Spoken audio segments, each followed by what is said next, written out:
Maayong hapon, Negros. Ini ang Digicast Negros X. Ang nagapanguna nga napulo ka mga balita sa isla sa Negros ang amo ni gadulong sa inyo.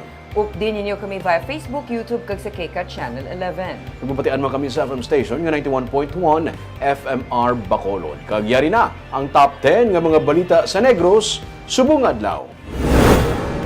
20 ka mga balay na tupok sa kalayo sa Barangay 10 sa Bacolod City. Masobra sa 8,000 ka mga mangunguma kag mangingisda nga apektado sa El Nino phenomenon, magabaton sa tag 10,000 pesos gikan kay PBBM. Low pressure area nasiplatan malapit sa General Santos City. Truck ang tricycle nagbungguanay, truck nahulog sa pilas, 5 pilason. Kag sa good vibes, Bailes de Lusos dancers kag singer nga taga La Castellana nagpadulong na sa US para sa W Copa. Hinatanan sa Digicast Negros X. Sa number 10,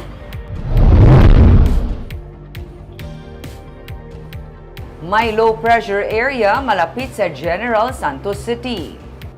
Base sa monitoring sa Weather Bureau nga pag-asa as of 8 a.m., ang low pressure area ngara sa 365 km southeast sang General Santos City.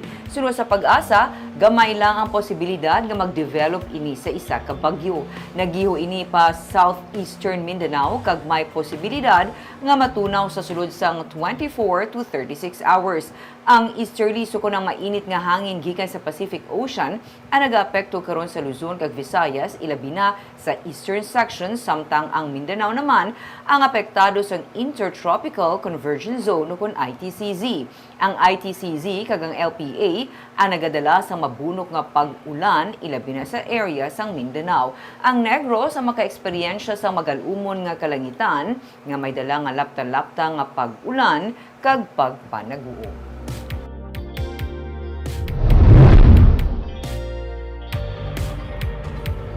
Sa number 9, marine pollution exercises sa kadagatan sa Bacolod City ang ginsugura na subong adlaw. Ang pagbungguanay sa duha ka mga sakayan nga nagresulta sa pagkasunog kag pagkalugdang sa isa sa mga vessel ang eksena sa ginpatigayon nga marine pollution exercises ang Philippine Coast Guard upod sa Japan kag Indonesia Coast Guard sa coastal area sa Bacolod City kainasang aga.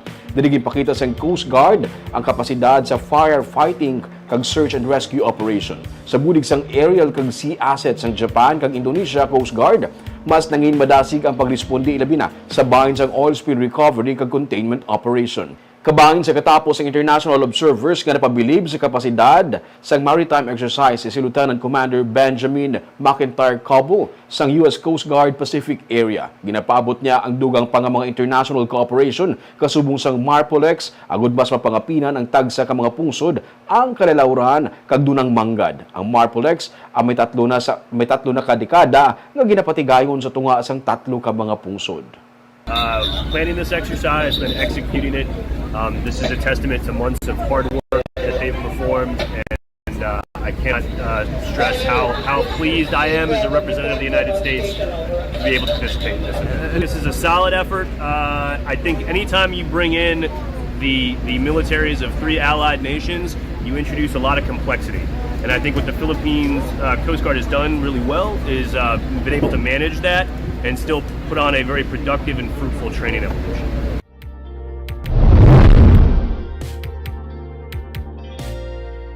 Sa number 8, Mayor Albi Benitez nagpatawag sa special meeting upod sa Regional Development Council agud to mapabasog ang security plan angot sa disaster preparedness, food security kag iban pa.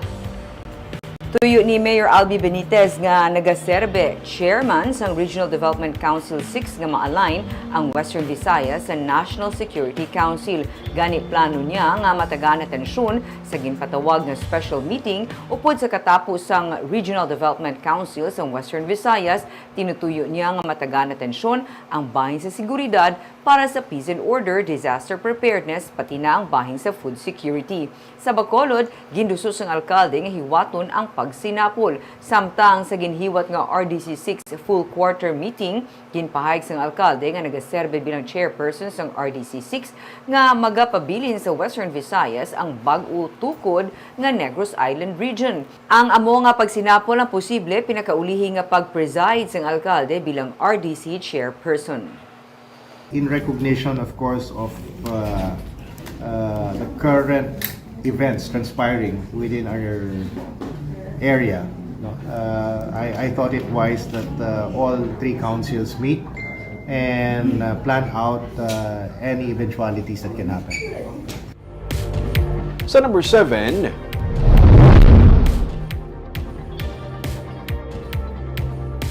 sa maabot nga Agosto, pungkuan sa katapos ang Love Negros sa istoryahan ang sitwasyon sa kada distrito may kaangtanan sa 2025 elections. Inisunod sa kay Negros Occidental Governor Eugenio Lacson nga nagpatag nga magauna sila sa mga congressmen sa pagtalakay sa nagkanilaing nga sitwasyon sa kada distrito. Pagkabulan naman sa Setyembre, pabuton ang announcement sa ilang mangin teams sa kada district.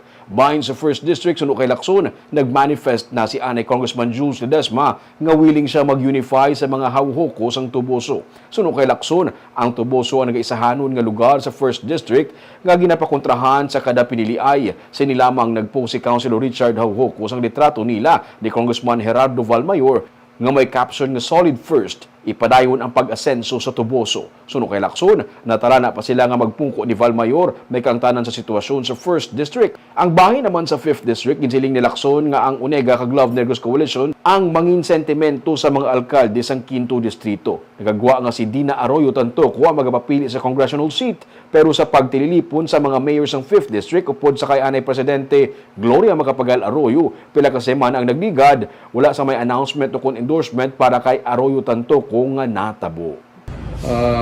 By August, we will sit down already. We will start with the 6 congressmen and discuss the different situations per district. And by September, then we will be already announcing sinong team namon, sinong lineup namon per district. Anong unification ni Hawhokos ni Congressman. Is there some sort of... Well, that's a first district concern. No? Congressman Jules has already manifested that he's willing to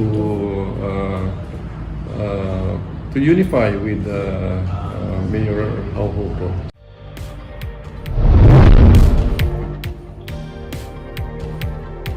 Sa number 6, truck na wad-an sang preno na bunggo sa tricycle nagrekta sa pilas, 5 pilason.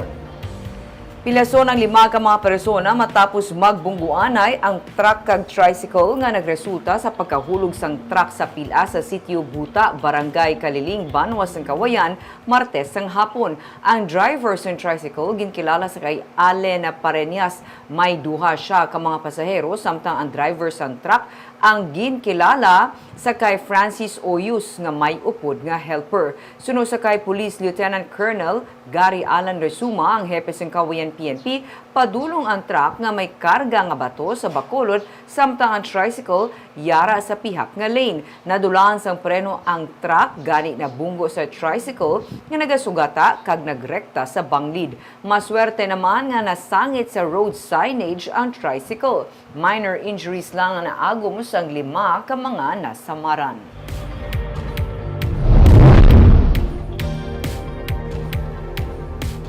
Sa number 5, ginassign nga Regional Director sa Department of Health sa Negros Island Region, nag-courtesy call na kainasang aga sa kay Governor Eugenio Lacson. Sunod sa kay Dr. Nika Hao, ang DOH Regional Director sa Region 2, nabato niya na ang iyang assignment nga magapamuno sa DOH NIR sa nagligad nga semana.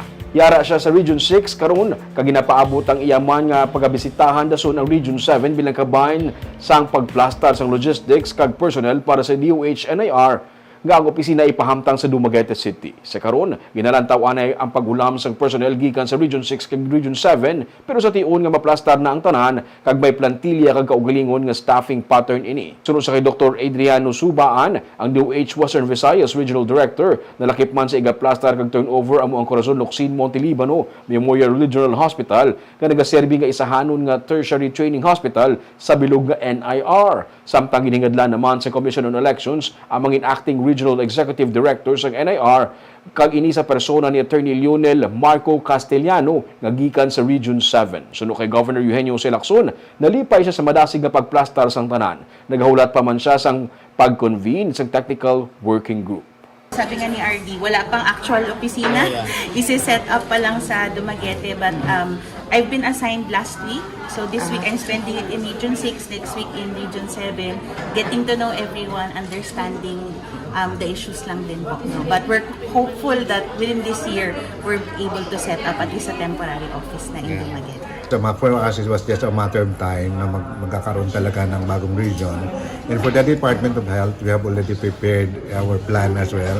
Kung ano yung mga logistics na i-turn over, infrastructure nito. So, in the Corazon Locsin, including our human resources. Dito, pinag-usapan namin kanina with the governor. Of course, we have to inform that this will be the different steps that we'll be doing.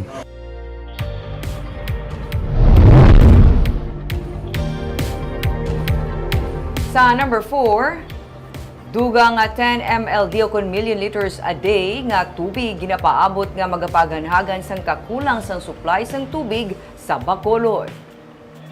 Pirmado na ang joint venture agreement sa tungasang Basiwa Prime Water kag Bacolod Bulk Water Incorporated o kun BBWI para sa dugang nga 10 MLD o kun million liters a day nga water supply sa Bacolod.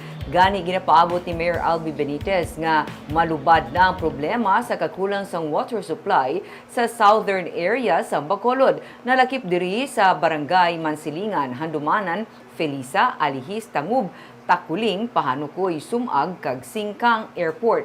Sa record sa Basiwa Prime Water, nagalabot na sa kapin 84 MLD ang water supply sang syudad. Malayo ini kung ikumparar sa kapin 70 MLD nga supply sang tig-ilinit.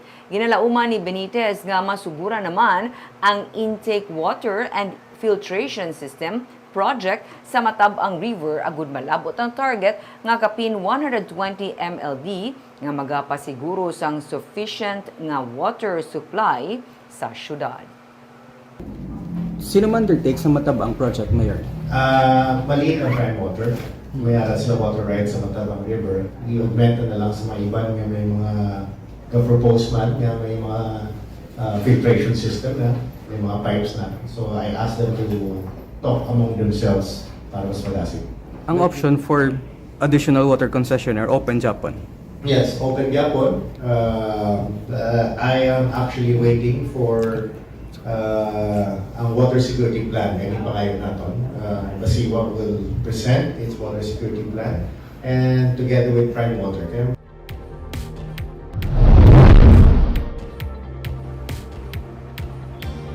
Sa number 3, padayon ang mainid nga pag-monitor sa Department of Health sa potability sa tubig sa banwa sa Nakaselyana kasunod nga na-contaminate ini bangod sa paglupok sa bulkan Kanlaon. Sunod sa KDOH Western Visayas Regional Director Adriano Subaan, gikasugta na nila nga isaylo gikan sa La Carlota City ang mobile treatment plant sang DOH sa La Castellana. Inagud tuwa pa siguro ang safety sang tubig nga ginagamit sa mga apektado nga pumuluyo kag balikawan ng outbreaks ng diarrhea sunod sa kay Subaan. Personal nga nagbisita sa La Castellana kahapon si Subaan kag may mga special needs man ang mga internally displaced nga mga pumuluyo ang ilaluyag nga matutukan kaangay sang sanitation kag mental kag psychosocial needs. Dugang pa niya, importante man nga maatipan ang mga nagahatag sa bulig ukon ang mga carers kag sila ang makapahuway labi na nga malawig man ang tion nga sila ang nagaserbisyo. Mas kahapon, it was shown to me, actually I know the result, nag-water testing kasi sila ng drinking water in a different sampling sites of La Castellana. I think there were around 13. Nakita ko, may mga mga result na positive siya. So yun, so yung diniscuss na yung diarrhea, mga ganun. Pero Positive wala for talaga ano to? yung na maraming concern yung severe cases, but sabi nga namin na we have to sustain our efforts kasi maraming ginawa doon to prevent yung outbreak ng diarrhea. So we have to sustain that. Sa number 2,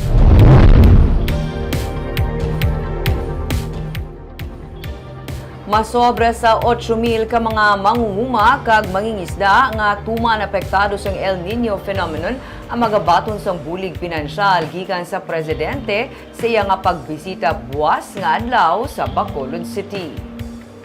Masobra sa 81 milyones pesos tanan ang financial aid nga ipanagtag ni Presidente Ferdinand Marcos Jr. sa 8,315 ka mga mangunguma kag mga mangingisda nga lubos nga naapektuhan sang El Nino sa probinsya pinaagi sa Presidential Assistance to Farmers, Fisherfolks and Families o kon PAFF.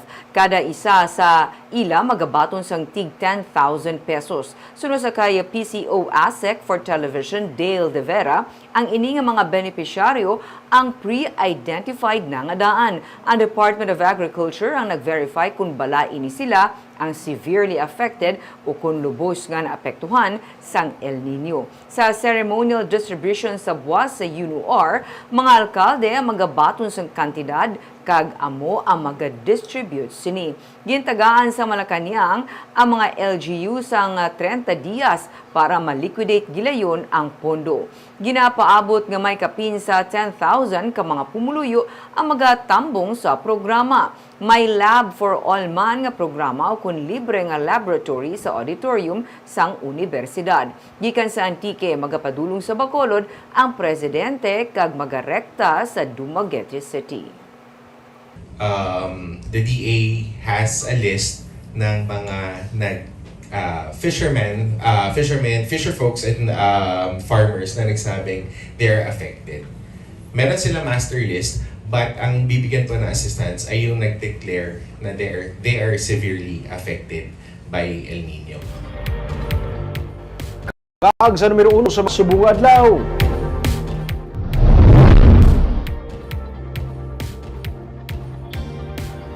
Tanan ka mga balay na tupok sang kalayo sa nagluntad nga sunog sa Barangay 10 sa Bacolod City, kainasang kaagahon. Iban sa mga nasunugan, ikaduha na kabes nga natupok sang kalayo ang mga balay. May report si Nico Delfin. Masobra sa 20 ka mga pamilyang nawadaan sang puluyan sa niluntad ng sunog sa Purok Magtiayon sa Barangay 10 sa Bacolod pasado alas 12 Miyerkules ang kaagahon. Sa record sa Bacolod BFP, 14 tanan ka balay ang totally destroyed kag 6 ang partially damaged. Nagsugod ang kalayo sa balay ni Ramona Anoche. Si Nilo Bunda ang isa sa mga nasunugan. Makaduwa na kabes na siya nga nasunugan sang balay sang Pebrero 2023. Natupok man sang kalayo ang ila balay. Gani kay ina bisan wala pa sang tinulugan. Ginamat-amatan nila limpyuhan kag kaayo ang ila balay nga liwat naman nga nasunog. Ligasing kita niya sa nga sunog. Sunog na. Nagbangon ko i-try lang kung makaya panabon lang nga kuan bala ang kalayo mas maka-survive bala nga mabuligan nga mapatay. Hindi rin kaya sir. Dako-dako na sang kalayo. Dako lang kay may isang sunod sa istorya yat may mga stock sa nga pinta, muting pinta at ga-trigger sang kalayong. Kadaman sa mga pamilyang apektado sang sunog ang temporaryo nga nagtiner sa multipurpose hall sang barangay. Ginaimbestigahan pa sang Bacolod BFP kung ano gid ang ginhalinan sang kalayo. Nico Delfin para sa Digicast Negros.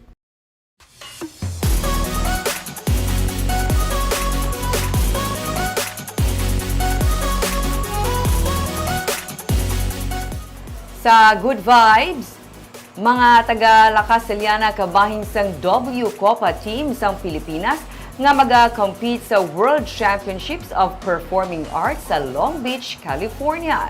May report si Romeo Subaldo.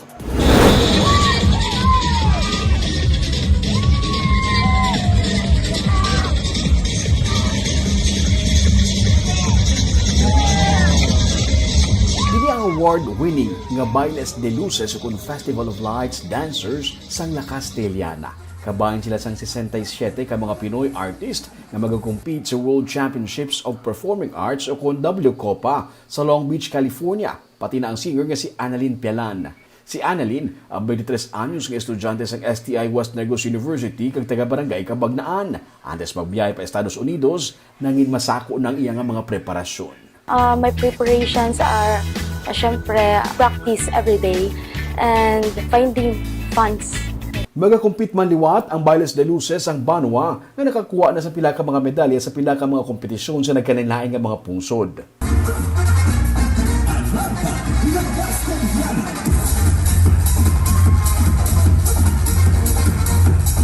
Kaina, nagpadulong ng team sa Estados Unidos kag ipangunahan ni Mayor Romayla Nicor Manggilimutan sa June 28 ug July 7 ang kompetisyon. Ang mga singers, dancers, instrumentalists, actors ug models gikan sa 10 ka mga pungsod ang magakompete sa sini nga yearly competition. Barb, good luck sa mga representatives na Nakastilyan, of course, kag sa Pilipinas. Oo, Ming. Kag syempre, hindi na ni bago sa aton, Ming, ang performance ng Nakastilyan worldwide. Always nga.